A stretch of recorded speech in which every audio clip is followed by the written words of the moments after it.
Bombe. Zidane de retour au Real Madrid. C'est validé. Haaland et Mbappé au Real Madrid. La folle rumeur. Real Madrid, Mercato, c'est confirmé pour Mauro Icardi.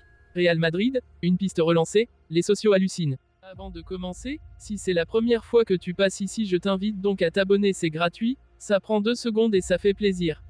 Merci beaucoup à toi. La situation de l'équipe dirigeante du Real Madrid a fait l'objet d'intenses spéculations au cours des derniers mois. Carlo Ancelotti devrait quitter le club à l'expiration de son contrat à la fin de la saison. Dans ce contexte, plusieurs candidats sont pressentis pour succéder à l'entraîneur italien s'il venait à quitter le club. Xabi Alonso est le principal candidat à ce stade, bien que Zinedine Zidane ait également été pressenti pour prendre les rênes du Real Madrid pour une 3e fois. J'aimerais voir Zidane à Madrid, pourquoi pas. Je pense qu'il y a des entraîneurs qui peuvent rester longtemps et passer de nombreuses étapes au Real Madrid parce qu'ils sont idéaux pour cette équipe. Pas pour une longue période, comme c'est le cas avec Ancelotti. Guillemets double. L'icône des Blancos, Guti, qui a joué avec Zidane au club pendant leur carrière respective, pense que le Français est le mieux placé pour remplacer Ancelotti, comme il l'a déclaré à El Chiringuito. Zidane pourrait certainement être une surprise sur le banc de touche du Real Madrid. Il est au chômage depuis qu'il a quitté le club en 2021, et beaucoup n'ont pas apprécié son second passage à la tête de l'équipe, et préféreraient qu'un nouveau visage prenne le poste. Erling Haaland et Kylian Mbappé pourraient revenir dans le collimateur du Real, qui disposerait d'un trésor de guerre de 342 millions de livres. Sous la présidence de Florentino Pérez, les géants de la Liga sont réputés pour leur politique de recrutement des Galactiques. Cristiano Ronaldo, Kaka, Zinedine Zidane, Ronaldo, David Beckham et Luis Figo, entre autres, ont coché cette case par le passé. Selon AS, le Real est prêt à dépenser une fois de plus pour les meilleurs joueurs du monde. Cela s'explique par le fait qu'il a libéré une importante somme d'argent qui peut être investie sur les marchés des transferts à venir. Madrid disposerait de 111 millions de livres, 139 millions de dollars, en banque et de 231 millions de livres, 290 millions de dollars, supplémentaires dans des polices de crédit pour lesquelles un financement a déjà été trouvé. L'intérêt du Real Madrid pour l'attaquant de Galatasaray, Mauro Icardi, serait bien fondé. N'ayant que Joselu en avant-centre de métier dans son effectif, le Real Madrid chercherait à recruter un numéro 9 sur le marché des transferts et penserait à l'ancien attaquant du Paris Saint-Germain, Mauro Icardi, si l'on en croit les informations du média turc, Photomatch.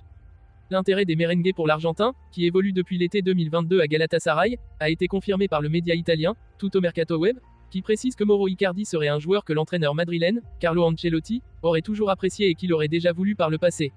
L'ancien Parisien, actuellement sous contrat jusqu'en juin 2026 avec le club turc, serait dans le viseur du Real Madrid pour cet hiver et coûterait environ 15 millions d'euros. Déjà privé de plusieurs cadres, Courtois, Militao, Tchouaméni, le Real Madrid a encore perdu 2 joueurs sur blessure durant cette trêve internationale. De quoi inciter Florentino Pérez à sortir le chéquier cet hiver.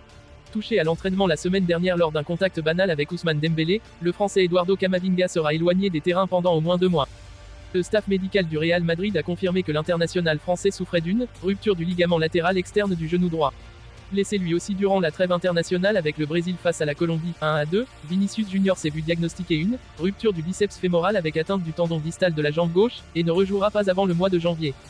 Cette absence du Brésilien risque de sérieusement handicaper le club merengue, dont le rendement offensif a souvent pesé sur les épaules de Jude Bellingham depuis le début de la saison.